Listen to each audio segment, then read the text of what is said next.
NZ Aerosports, Icarus Canopies, now JYRO.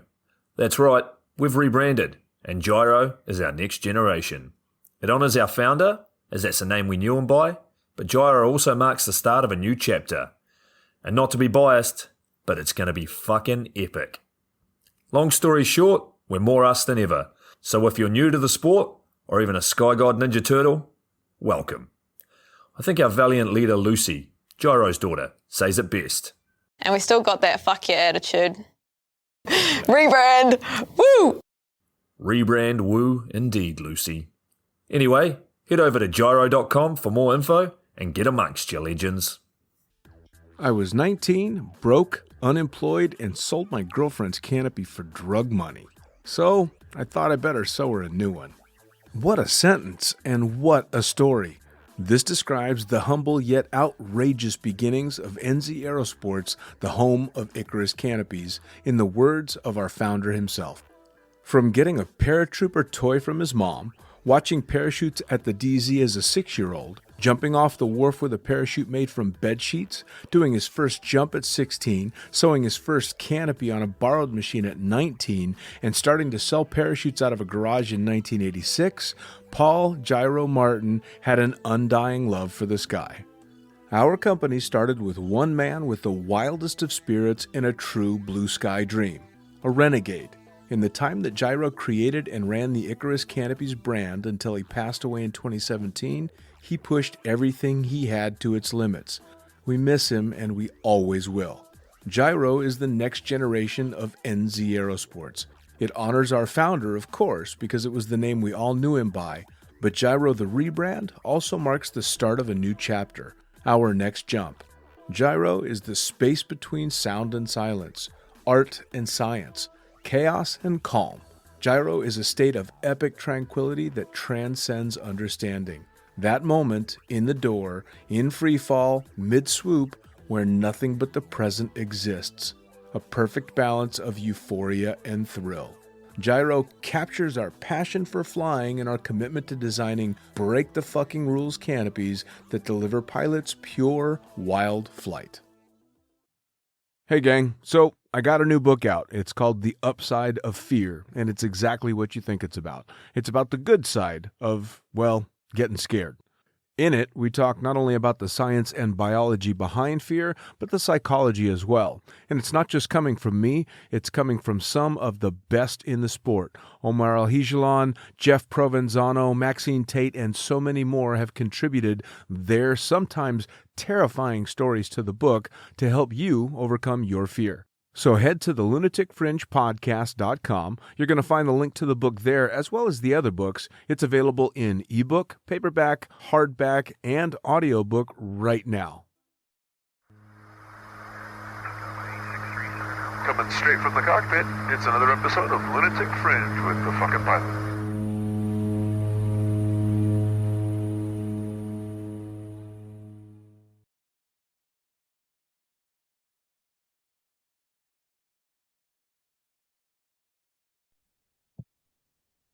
Ready, set, go! Back in the can for another edition of the Lunatic Fringe podcast, and I seem to be just bouncing around one continent lately, and I'm going to stick to that theme. So tell me, who the fuck are you, and what do you do? My name's Zack Rosser. I'm a canopy coach, full-time skydiver based in Australia, and I really said Australia, really Australian then. But yeah, full-time skydiver in Australia, and yeah, loving it.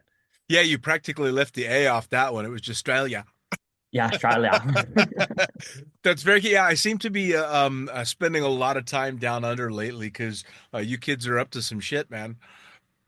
Yeah, Australia is definitely on the rise for sure. Like there's a lot of like good talent coming through. There's a lot of progression, some really cool events. People are pushing the scene pretty hard. It's cool to see. It's really cool to see. We're keeping up with the rest of the world. What do you think is driving the real push that's coming out of Australia? Because it seems to be more and more big events, more and more talent. Like, what's causing it? Do you know? I don't know. I mean, I guess for me with the flocking stuff, it was definitely seeing something happening everywhere else and being like, why can't we just have this happen here? And then just having a bit of effort and a bit of movement to start something. And then as soon as you start something, you know, then you vibe with everyone else. Like Mason with Mason Corby with his events, you see him progressing so well and creating these amazing events. It's like, how can I do that, but in my specific discipline? And then I don't know, maybe we theoretically just vibed off each other's energy throughout the year, and everyone was just really frothing and just pushing the boundaries and just wanting to make cool shit happen again, I think, and just put Australia back on the map. Well, and correct me if I'm wrong, but it's a lot of obviously it's an enormous territory and small clubs all over the place, but it sounds to me like it's small clubs that really tend to work together instead of against each other. Like it's not competition, it's who else do we get to play with. Yeah, nah, fully, 100%. Um, Definitely lots of small town vibes, like my home drop zone and who I work for, like SA Skydiving, like it's 206 drop zone. We've only got one plane, like super small. But we're happy to take any people from any state, like everyone's just happy to bounce off each other and progress and all the rest of it. So like you said, there's a very good vibe in Australia at the moment. Like there's no, like, oh, you jump at that drop zone, you can only stay there, like Sure. everyone's welcome everywhere. Well, not to mention, I mean, for those that have never been to Australia or aren't really familiar, it's fucking big place.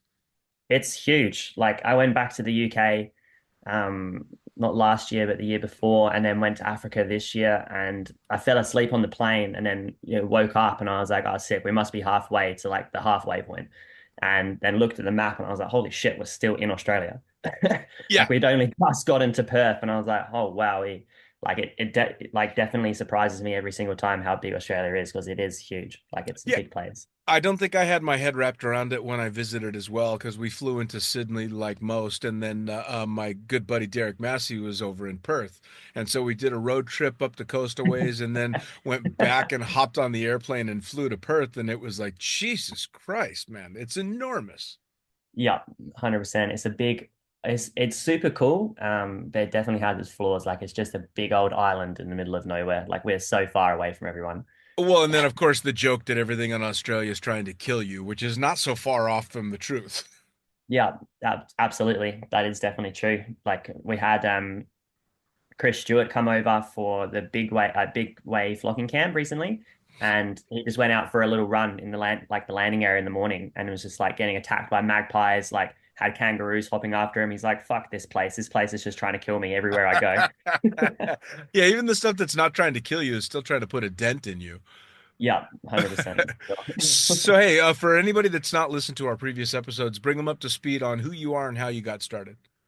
Cool. So I guess in a real quick version, I had a big like aviation, well, not aviation, but paragliding background. Like my dad was super invested in paragliding. We had a holiday house in Turkey, in Ola Deniz. So I grew up with watching him paraglide for 8 weeks of the year every year, and then fell in love with parachutes. So when I got to Australia, and I was just like, how do I get into that? Wasn't much of a school for it, so I ended up doing a tandem skydive instead, and then never looked back. And now my first jump at SA Skydiving and still work there and still love that place. It's still my home drop zone and just full frothed, sold everything I could to afford each stage like every other skydiver does. And yeah, still love it just as much as when I started, that's for sure. Nice, nice. Now, specifically, we're chatting because you've had a very busy 2024 and moving into what's going to be an even busier 2025. So, what's been going on? Well, I mean, last year, what didn't happen? It was a big year. It was probably one of my favorite years. Yeah, I did everything. I tried to cram everything in. Despite what friends and family said, I definitely pushed the boundaries a little bit there for sure. But man, yeah, got away with a lot, which was nice. Where do I start? First up, we had the invitational flocking event for like the Nexus camp, which was insane in Torquay. We got all the best Canopy pilots together in Australia and just kept pushing the boundaries after each and every jump. And we really put together some amazing jumps. It was really, really cool to see. And after that event, our camera flyer, Matty Walker, and me just sat down and we were like, I think we're ready now. Like we've got the talent, we've got everything. Like let's push for like a big wave flocking camp. And that's when that started that movement of now this is the year to do it. So then we launched that event for October later in the year. And that was insanely successful. We tried to push for the big 30 way. We ended up getting 22, 23 in the end, had a couple of people drop out. for some personal reasons. We had a few things happen in Australia, but it was insane. Biggest formation I've ever been in, for sure. We can talk about that later on if you like. That's a cool story in itself. Absolutely. Well, I Um, honestly, I'd love to know what goes into. I mean, you guys made the decision to have this flocking camp, but what goes into trying to put something like that on, and then what goes into designing and organizing the specific jumps? Yeah, for sure. I mean, that big way event has been an idea of mine for since 2018. It was like 4 years in the planning. Being at a 206 Cessna drop zone, we used to have two planes. We were very, very regularly doing formation flying loads, like to get 12 people in the sky. So I've always had the idea of like two plane flocking loads, but never really had like the talent myself or the skill myself to be able to do it. And then it wasn't really flocking was still developing as a discipline. It was very early on. And then momentum flight, like Matt Leonard ended up doing the VK Operation VK. So as soon as that sparked out, I was like, right, this is has to happen. And we started putting wheels in motion for that. So we knew we needed to find some good leaders. We needed some camera flyers and everything else. And lucky enough, our team has some amazing camera flyers, which is Matty Walker and Cam Putty. You would have seen Cam's work. Like I'm definitely very, very sure of that. But then the engineering side of things, we definitely had a lot of whiteboard sessions and a lot of beers, lots Eh, and lots of beers. Just trying to engineer how we can do things safely. Like the biggest risk is definitely the approach and the break off. mm, Approaching the formation, being able to build it nicely, and then being able to break it off safely. That was the two areas that we really put a lot of energy into. Because again, like flocking is such a new discipline, not much stuff had been developed and not much stuff had been done yet. So not that we were starting from the ground up, but there was some areas that just weren't quite finessed or explored yet, for sure. mm, Now, the big thing I would think, especially when you're talking about a relatively new discipline and skill sets that probably haven't been refined, how do you go about finding the talent to be able to be in it? Like, what's your vetting process, and what stages do you get to before you're like, okay, yep, you're on the big way, and you're not? Yeah, for sure. I mean, we had a very big support from JYRO. So we tossed and turned about making it an all canopy event. But then as soon as JYRO came on board, and the whole team's sponsored by JYRO, we were like, okay, we want to make this a layer only event.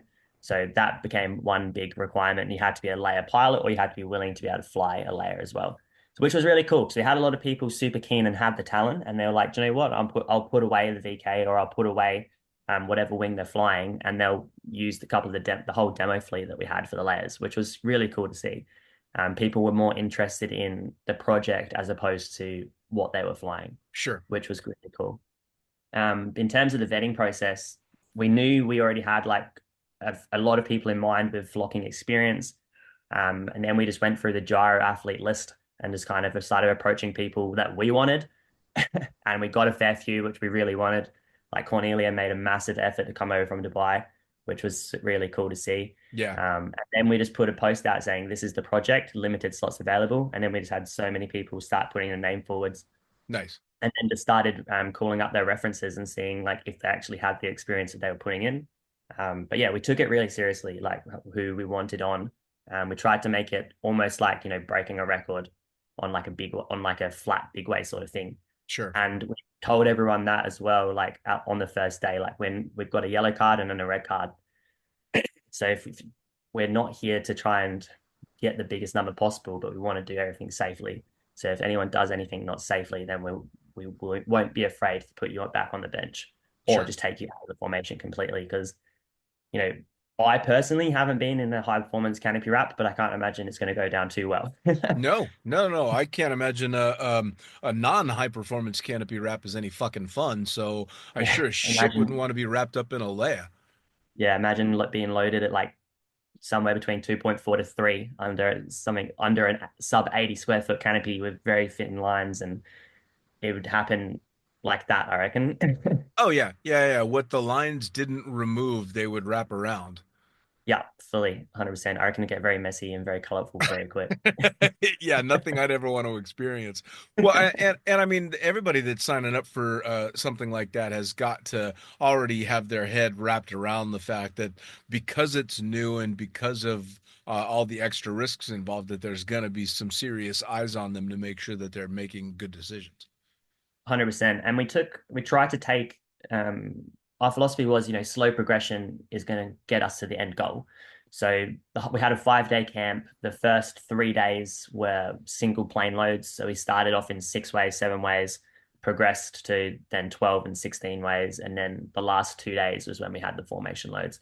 So we really put people through their paces in the single plane loads to make sure that they were ready for like the two when we went into the formation flying, just to make sure their approaches were good, their finesse flying was good, they could hold a slot, they could change with speeds and levels, and then just stick to a plan and follow a plan. That was the main thing. Nice. If people didn't stick to a plan and follow a plan, that's when it just opened up doors that we didn't really didn't want to open. And Now that's when the pilots must have loved that as well. Like, how many aircraft were in the final formation? two Cessna Caravans, and Nice. he was frothing. It's always fun. I was in the lead chase plane, and it's always way more fun being in the chase plane. Oh, of The course. pilot's frothing. It's like, watching a grown man become a little kid again, just Oh yeah. Well, I mean, flying there chasing after another plane. speaking as someone that's been lucky enough to fly trail a few times, it's a shitload of fun and a lot of work. Like Yeah. it is a level of concentration that, especially as a seasoned jump pilot, you don't have very often because we're so on autopilot a lot of the time because we do that up and down, 20 plus times in a day. So the up and down, you're almost switched off to some degree, but as soon as you're flying formation and trying to pull into your slot, it's incredibly intense and it stays that way for the entire load. Oh yeah, for sure. It's the flying, it's like any discipline. You can lead a formation and you can go into autopilot mode, but as soon as you're a participant and as soon as you're chasing and you actually have to fly your own body, it's like, holy shit, this is way more harder than leading. So I Yeah. can imagine it the exact same thing being in the chase plane for sure. Oh, it really is. It really is. It's a shitload of fun and it's also quite intense. But I mean, I all the formation stuff, good and bad, I've absolutely loved. It's all a learning experience for sure. Yeah, absolutely. So now 100%. when you guys got to the point where you were doing the two caravan formation, how many shots did you get at the bigger formations and how did that progress? The first day we got 2 jumps and then we had a massive like rain front come through, which kind of sucked because we were on had so much like movement going forwards and we were progressing really nicely and everyone's energy levels were so frothed up, because no one's been in a formation like that. It was the biggest formation that Australia had ever had for flocking. Sure. So everyone was super psyched and then have the weather come in. It was kind of like a riding the high and then like a And then so we sat there all day and then like it was clearing up at sunset and sunset was on and we were good to go. And then ATC shut us down and said we don't have any more clearance for like the last 2 hours of the day. So it was like, just fighting one air like nature and then fighting then ATC, Yeah. which really hurt. But it kind of like, we spent the time on the ground planning for the next day. And then the next day we went in and charged hard and I think we got 5 formation loads in, which was good. I don't reckon we could have done any more. Have you done flocking yourself? It's No, very no, no. taxing extremely taxing on the body. Like if you're not used to it, like sitting in a harness like all day long for 8 minutes under those probably wings, and then Yeah. like constant toggle pressure or rear rises and stuff. Like you get pretty burnt out pretty quickly if you're not quite used to it. So Oh, I can after that, imagine. after 4 jumps, we really pushed for the fifth, and then I don't think we could have done it anymore after that. Well, I mean, that's diminishing returns, right? At that point, you're either not going to get what you wanted to get or mistakes are going to start to happen. Exactly, especially after that would be in the fifth day of the camp as well. Yeah. So you're already pretty tired. The fifth formation load for the pilots, they're going to be quite tired as well. So yeah, that's a hell of an accomplishment. Yeah, 100%. It was really cool to see, having that many years of like working towards a goal and then seeing the goal take place and actually happen was a really cool moment to be your team and seeing it all come together. Sure. It was special, that's for Well, sure. and Gyro must have been quite stoked as well to be involved, especially in an event that was highlighting one of their canopies. It was basically a marketing event for Gyro. That's true. They got so much footage and so much photos of layers, like it was unbelievable. And Lucy was frothing. She sent me a message saying that was sick. They watched it in their staff Christmas show, I think many times. Like it was a really cool event to be a part of, and we got some really, really positive feedback from the company as well, which Nice. was cool. And they really keen to make it happen this year, which is haven't started working on that yet. We'll probably give it another month or so and then start putting some pen to paper and working out what we're going to do for this year. I mean, it sounds to me like you might have your hands on what's going to become an annual event. Yeah, I mean, for sure. I'm a perfectionist and I really, really, it was amazing what we did and achieved. And I was so grateful of what we did. But I want that 30. Like I want a 30-way formation. It Sure. just sounds a lot better. It looks a lot better than 22 or 23 or whatever we got. Like I would just want that 30-way. Sure. So Now, this I'm this going to was how chase that you for sure. this is how you kicked off 2024?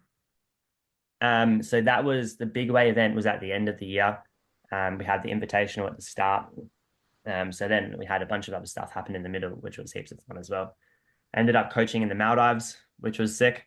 So that was probably the biggest coaching event I think I've ever been to, and probably the best destination I think I'll ever get to go to for sure. Nice, nice. Yeah, Yeah, it's that not a was rough spot to be, is it? no, it's definitely hard getting off of the plane and then just looking around like 5 steps from the water from your accommodation, sipping champagne on arrival. You're like, how the fuck did I end up here? Yep, yep, yep. Well, and then to find yourself under canopy over such a beautiful place. I mean, it's pretty tough to beat. Yeah, for sure.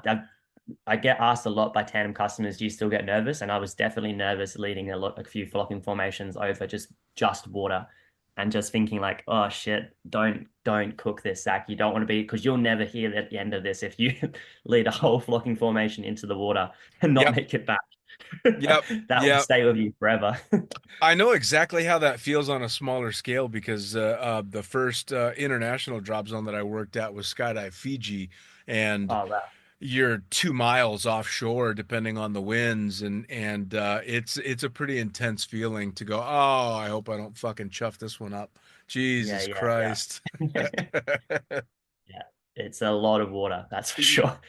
So on top of everything else, you're traveling, you're doing the flocking stuff at the end of 2024 and the beginning of 2024, but you're also, what did you say, 8 months into being a dad? Yeah, so 8 months next year. Not next year, 8 months next month. Jesus. Being a dad, and and it's flown by. It's been a definitely a learning curve for sure. I've definitely had to do some adulting, but trying not to do too much adulting. I definitely want to be a role model for my daughter that you can always still have fun, Sure. um, and still chase and always chase your dreams. I think there are a few lessons that I want my daughter to take away. Now, Never stop chasing your dreams and always try and have fun. how's the balancing act between, being the canopy pilot and the working skydiver and now the dad stuff? Because that can be two very difficult and different worlds. Yeah, for sure. I mean, I'm very grateful that I've got such a like amazing fiance. Like she definitely puts up with a lot, but she gets that skydiving is definitely like what my job is. So Right. for me to work, I have to go skydiving. Otherwise, the bills don't get paid. So that's kind of been a blessing in disguise because it means that I still get to go jumping and still everything else. And I do 3 days of work, like Friday, Saturday, Sunday, and then I'll just have the other rest of the days at home being able to support her. So it's a very different scenario to your normal father, where they're usually away working Monday to Friday and then home for the weekend. So Right. I think it's actually been beneficial. I've been home more often and I've been able to be a part of, you know, seeing it all and helping out a bit more than maybe some other fathers may have done in a Sure. traditional job. Um, but it's been good balance. I'm enjoying Now, it. It's been good. it's well, and I mean, obviously, it's kind of the best of both worlds for you, right? Because you get to continue doing something that you're very passionate about, and you have someone that supports you in that, but then you get to come home to the family life as well. Yeah, for sure. I love coming home. Like a lot of the people that drop zone have definitely joked about it. They're like, "Oh, what are you doing?" Like what are you doing tonight? Like, are you hanging out? I'm like, nah, it's bath time tonight. I've got to go home and bath my daughter. Like, I Yep. can't miss bath time. Slightly different priorities for sure. Yeah, so just like priorities have changed, I think. I'm more than happy to go home and be there for dinner time and like feed my daughter and do the bath time stuff, as opposed to just staying out like for a couple of more hours extra just for a couple of beers just for the sake of Sure. it. Sure. Now, post-pandemic, obviously now with a daughter, priorities change, income becomes more important, work becomes more important because it's not just you anymore. Have you seen a return to normality with the tandem operations and sports skydiving? Has it gotten better? Has it stayed lower since the pandemic? No, we definitely had a massive drop for sure after COVID. Things are definitely on the rise. Just in different ways. Like our students' numbers are increasing dramatically. Like every single like AF ground school we run, we've got 5+ students like each month, like coming through. For a small drop zone, that's good. And like last weekend, like Saturday, Sunday, like we're pumping out so many tandems. Like for us, Sure. like we are busy. It's good. It's really good to see, because we definitely weren't busy there for a while. But I think we're back to where we were, if not probably a little bit busier for sure. Nice. Uh, Well, yeah, things are definitely recovered. I honestly would have expected a spike in AFF students because I think there's a lot of people out that are like, oh, well, fuck it. You know, shit could go sideways tomorrow. I've always daydreamed about this. Might as well go do it. Exactly. Yeah, our student numbers increased dramatically. It was really cool to see because it definitely kept us all in a few jobs of just doing a lot of AF, which was then refreshing too. Like just refreshing to do a little bit more AF than throwing drogues all the time, Sure. and touching up on those skills as opposed to just working on what shot you're getting of your hand cam. Sure. Well, and it must be nice too with you spending so much time under nylon, but then being able to still keep your knees in the breeze and stay current with all the free fall stuff. Because there's so many people that get hooked into one discipline and that's all they do, and all those other skills that they learned along the way just get flushed down the toilet. But it sounds to me like you're able to keep going in pretty much all avenues. Yeah, for sure. Like I love like canopy stuff for sure. I love the flocking. Like I love like training and everything. But then after I'd have a camp, like a flocking camp, or after I've just finished like a competition, I'll definitely stop training for a period of time so I can go and free fly. Or I can go and do some more angles and do some coaching and those areas. Like I'm coaching in Doreen Bay in May, for free flying, which I'm really excited about. Like try and progress my skills in a different discipline, and just keep everything fresh, keep everything new. Sure. Like you don't want to get stuck doing, like you said, doing the same thing over and over and over again, because then you just go into autopilot mode, and then Yeah, you're not yeah. delivering that, and then you're not delivering the best that you can be as well. Sure. Well, and I remember seeing Cornelia as a great example, someone that is so dedicated to a specific discipline with swooping. And so I would be flying all the time, and every day off that I would see she was out there training. And so it was hop and pop after hop and pop. And you start to think that's all somebody like that does. And then I saw her for the first time flying in the tunnel, or you'd see a video of her out just banging out a badass free fly, and you're like, oh, okay. No, she does do other stuff. That's cool. you Yeah, know? And it really is cool to see because for the people that do get stuck in that one groove, they it's not that they're not enjoying, but you kind of see them getting a bit burned out on the rest of it. So I love seeing when people can spread that passion out a little bit. absolutely. And like something that I didn't even think that I would not get bored of, but just get mundane was like swooping. Like I was just finding I was running the same lines every day at work, like all the same time. And it was just like, I just wasn't enjoying like swooping to a certain point. But now that like my mutant's on its way, like, and it's being shipped, like I'm so excited to start again and like start and become a student and like just learn from the get-go and just see how that whole harness just changes everything. Because it's an incredible piece of machinery, what it is, and like revolutionary. And I can't wait to, yeah, just start again and just see how, and just be a student. Like I just love being a student. I love being learning new things Sure. and just progressing myself for Sure. sure. Now, with the mutant stuff, I know that a fair amount of training is required know what the hell's going on. Is that something that's required before you're able to order one and buy one? Yeah, so you don't have to do any training as such. You just got to have experience. So you've got to have, supine harness experience, which is paragliding, speed flying. And then you've got to also have like not necessarily as a requirement, but you've got to put down how much competition experience you got, how much hyper performance wing experience you got as well. And then that goes to Pete Allen, who's the head of the Mutant training, and he assesses your application and then says whether you pass or not. And then if you happen to be successful, then you can place your order. And then when your order's finished, the container comes to you. But the only piece of equipment that they don't give you is the cutaway handle. So you can't just go and jump it without having any of the training and seeing if you can do it all by yourself. So then which is quite funny, give you the whole equipment except for one part that you will need to be able to jump the system. Yeah. So then you have to go and do a mutant induction with a Flight 1 instructor. And for us, it's going to be Petter Senfold coming over to Australia in a couple of like mid-February, late February to mid-March. He's coming over somewhere in that period of time. And then he'll do the whole training, like size up the harness to us, because you can change the sizing of how reclined you are or like how upright you are and just set it up to you. Sure. And then give you the cutaway handle and cut the cable to the length of your risers. So I mean, I think that that's spectacular. I really do like the fact that they do it that way, but it reminds me of like back in the day when the stiletto first came out. It was, you have to have 500 jumps before we'll sell you one of these, which was a bunch of bullshit because there were about a billion ways to go around it. The only way you couldn't buy one is if you went straight to the manufacturer and you were dumb enough to say you didn't have 500, jumps. But they're actually following through because they're giving you equipment that you can't use until they confirm you're ready to use it. yeah, it's skydivers. Like Yeah. it's Yeah.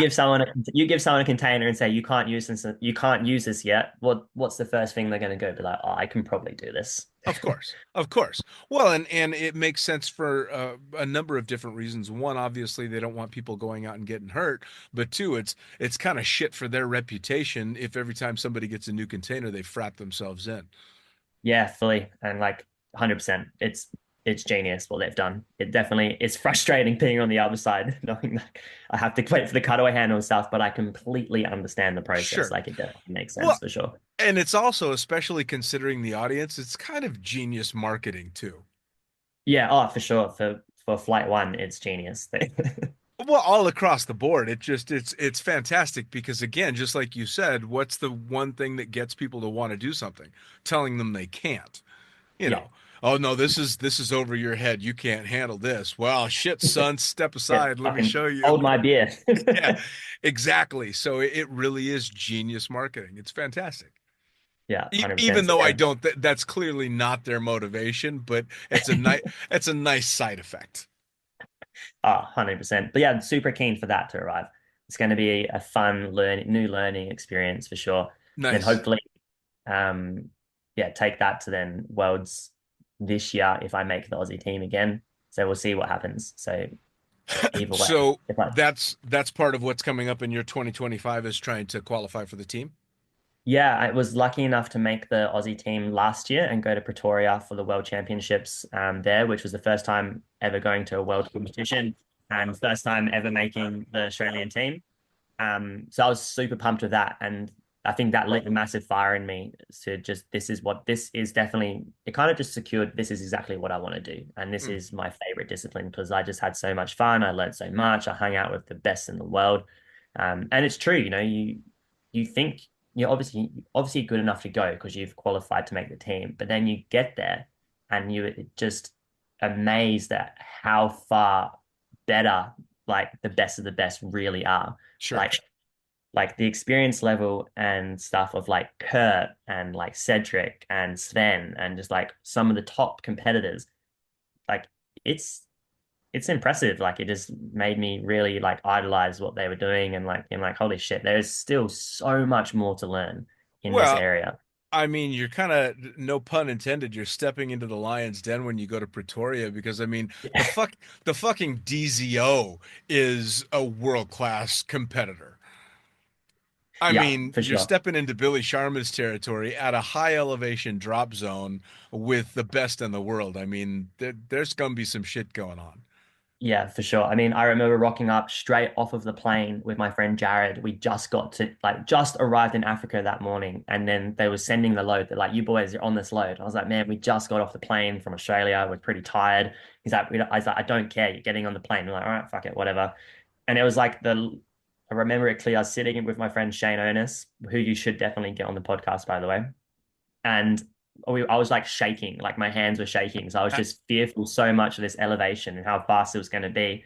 I was just like psyching myself out of it. I was just so quiet. I was just like hands were shaking, and then did the swoop, and I was like, "Fuck, this place is terrifying." Like we aren't having fun. We're surviving each jump, and Oh man. Well, yeah, it's funny because when Billy was setting up for his first big competition, we had the opportunity to talk, and he was walking me through setting up building the swoop pond and all this stuff, and then of course the next thing you know, you're hearing about this world record's been broken, that world record's been yeah, broken, everything's getting smashed in Pretoria, and that's kind of what it's become known for, right? It's that's fucking gladiator territory. it was humbling. That was for sure. Very humbling. Well, they broke the speed record. Like, and that was insane to watch as well. Like Goncalo broke it, and then straight after him, a couple of loads later, Sven came through, broke it. Straight after him, Goncalo broke it again, and then directly after him, Kurt came through and then broke it again. So the world record was broken in like 4 times, like just in the one day. Isn't that crazy? It was insane, and it's insane. It's like 1.7 seconds, and before that, it was like 1.8 seconds or something, and it was so much noticeably quicker. You're like, that's a world record broken. Like you Yeah. could just tell straight away watching it, and it's insane how I don't know how they do it. Like it's so fucking fast. I mean, honestly, it still is difficult for me, even though I've seen incredibly fast runs. It's difficult for me to wrap my head around the fact that a canopy can require more landing length than a fucking plane. Yeah, for sure. Yeah, I've never thought about it like that, but it's true. And like I was thinking about this the other day with a couple of my friends. It's like, where's the limit? Like where does it end? Like when do we stop? When do we reach the fastest time, and when do we reach the furthest distance that we cannot possibly go any further? Like, scientifically or physically or whatever it is. Like it's got to get to a point. Because every single time you think it can't get better, it just does get better and it I gets mean, faster. I've been asking myself that question since the first time I watched somebody swoop a stiletto. It's never going to get faster than this. And this is when they were, toggle whipping a stiletto 120 was like the epitome of being a badass. And now it's this. And so I've stopped asking that question because I just Yeah, assume there's going to be something next. Something's coming next. It just keeps going. it does just keep going. Like it's fucking mind blowing. The evolution of technology and everything else, like making canopies then specific for then now the mutant and all the rest of it. Like everything just keeps on evolving. Oh, It's yeah, like, yeah, it's amazing. It's so cool, but it's so cool to see though that everyone so wants to keep pushing the oh, boundaries and keep up with the times, for never sure. get stagnant. No, no, never. I mean, like I said, it's the Caravan, the Pac 750, and the Twin Otter are, I can shut all three of those aircraft down quicker than a competition guy can shut down a speed run. Yeah, mind blowing. I've never thought about it like that, and that's pretty cool. Yeah. That's a really cool thing to think about. Yeah. So besides working yourself up for trying to get on the team, what else does 2025 hold in store for you? 2025. More coaching in free fall for sure. Going to be training for the worlds. If I make the team, and if I don't make the team, I'm just going to be dedicating a lot of time for that mutant harness. Like that's like my new project. It's what I want to work towards. And then, like I said before, putting pen to paper and starting to plan the big wave flocking event again. That's definitely on the cards for next year. So yeah, if anyone's listening and they're a layer pilot from anywhere around the world and you're keen, definitely get in touch because we are definitely going to be opening up and advertising some dates in the next month or so. So yeah, if you're keen, definitely let me know. It's going to be Now big. is It's going to be cool. It's going to be fun. Is this something you see events going to, a lot of the bigger events that are going around the continent, stuff like Funny Farm and all of that? I mean, are you looking to try and have specific stuff for those as well? What do you mean by trying to get flocking at like boogies and stuff? Yeah. Yeah, for sure. Like definitely. At the gyro boogie, was it last year? No, it was 2 years ago now. I was my main role for gyro boogie was flocking discipline itself. So each day I was just flocking with all types of skill level, from young people who have never flocked before to like then doing 16 ways for sunset with like all your Petra and layer pilots. Right. So definitely seeing flocking starting to get into boogies for sure, and it's becoming a lot more accessible, which is amazing to see. Just I was asked recently to go coach at the Whit Sundays to do flocking specific jumps over the beaches over that side of the country. But unfortunately, I'm down the other side of the country in Perth doing flocking and free fly stuff there. So that's exciting. That's cool. That's very cool.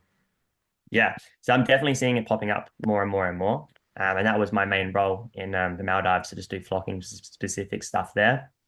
I was meant to be going to Madagascar this year in April to do flocking stuff there again for that boogie, but it was too close after my wedding, so I just couldn't quite justify leaving after my wedding to Madagascar. So I kind of needed to say no to that opportunity, but more opportunities will pop up. They always pop up. Yeah, I mean that's where the balance with real life definitely becomes important. Yeah, sometimes you got to know when you push the button too much. Yeah, it sounds to me like you already get away with a lot of shit. So Yeah, 100%. So 100%. Sometimes you got to let a few things go. bring everybody up to speed on how they can follow specific to what you're doing, how, if they're interested in flocking camps or just finding out about it, how they can do that, how they find out about your specific drop zone and gyro as well. Yeah, for sure. So you can follow me on Instagram. That's probably the best way to get in contact with me. That's at Zack Rosser. So ZackRosser. That's where all my personal stuff is for all my coaching and everything like that. For flocking specific stuff, you can follow Nexus Flight _. And then, yeah, either way, I monitor both. So if you message one, it's not going to be the end of the world. I still monitor both of them, but Zack Ross is definitely the main one. So get in contact with me if you're keen for the big way stuff, or if you're keen to have me come and coach at one of your boogies, or just come for a specific skill camp as well. I'm always up for anything, just like flying nylon and flying the best nylon in the world, which is the gyro canopies. Nice. Now, if you're a local that doesn't jump and they're looking to make a tandem or sign up for AFF, what's your drop zone and how do they find you? Yeah, so I work in Adelaide, which is in South Australia, and my home drop zone is SA Skydiving, which I think is the best drop zone in South Australia for sure. Best technology, best instructors, and also best club vibe too. We Awesome. like to have campfires, love to have beers, love to have fun times. It's not just about the jumping, it's about the social nights too. Perfect. Zack, as always, a great pleasure talking to you. I look forward to watching your progression, seeing if you hop on the team this year, and seeing what you get up to on the mutant harness as well. Yeah, me too. I'm excited. Thanks, All right, Rob. brother. You take care. See ya. See ya.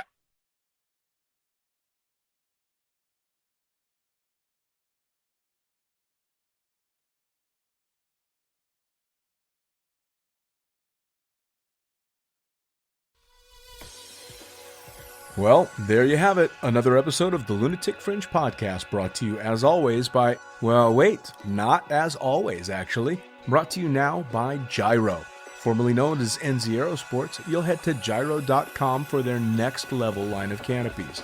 By Pussfoot, the extreme sports collective. Head over to pussfoot.com to check it out. By Summit Parachute Systems, check out summitparachutesystems.com to talk to Jarrett Martin and the gang about kick-ass pilot rigs, rigging courses, and more. By Flyaway Indoor Skydiving, go to flyawaytn.com and check out all the cutting-edge stuff to come. By Pure Spectrum CBD, head to purespectrumcbd.com to check out their wide range of CBD products. And as for us, head to the lunaticfringepodcast.com to listen to any of the hundreds of episodes currently available, hit the link for our YouTube channel, pick up your copy of the Lunatic Fringe book or The Accidental Stripper, and get a sneak peek at upcoming guests. Once again, thanks for listening, and we'll see you next time.